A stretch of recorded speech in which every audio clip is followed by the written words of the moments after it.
Hi అందరికీ ఎట్లురు బాగున్నారో? So ఇవాళైతే మా ఇంట్లో చిన్న పార్టీ ఉంది. చిన్న పార్టీ ఏంటంటే మా చెల్లి బర్త్‌డే. మా చెల్లి బర్త్‌డే కోసం మేమైతే biryani and mutton curry so బిర్యానీయే పెద్ద ప్రాసెస్ అంటే మళ్ళీ దానికి మటన్ కర్రీ కూడానా అనుకుంటున్నా.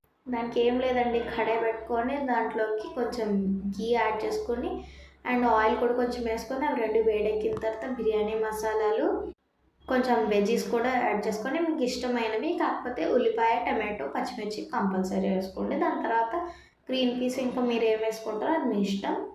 అండ్ నెక్స్ట్ కొంచెం అల్లం వెల్లుల్లి పేస్ట్, ఉప్పు, కారం, పసుపు అన్నీ ఇప్పుడు యాడ్ చేసుకొని టేస్ట్ అని చెక్ చేసుకోండి. దాని తర్వాత ఇవన్నీ బాగా ఒక నిమిషం పాటు ఫ్రై చేసి గరం మసాలా కొంచెం యాడ్ చేసుకోండి. దాని తర్వాత పెరుగు కన్సిస్టెన్సీ కోసం యాడ్ చేసుకోండి.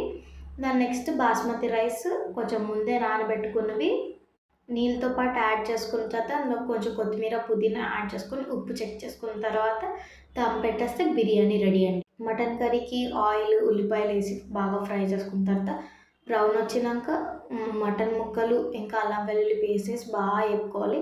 దాని నెక్స్ట్ అవి మంచి ఫ్రై అయిన తర్వాత కొంచెం పసుపు, ఉప్పు, కారం అన్నీ యాడ్ చేసుకున్న తర్వాత మీ టేస్ట్ తగ్గట్టు అన్నీ యాడ్ చేసుకోండి కారం అయితే. సో వీటన్నిటిని బాగా ఫ్రై చేసుకోండి. దాని నెక్స్ట్ కొంచెం వాటర్ వేసుకున్న తర్వాత ఇలా నూనె పైకి తేలే వరకు రెడీ ఉంటే అయిపోతుందండి. So biryani mutton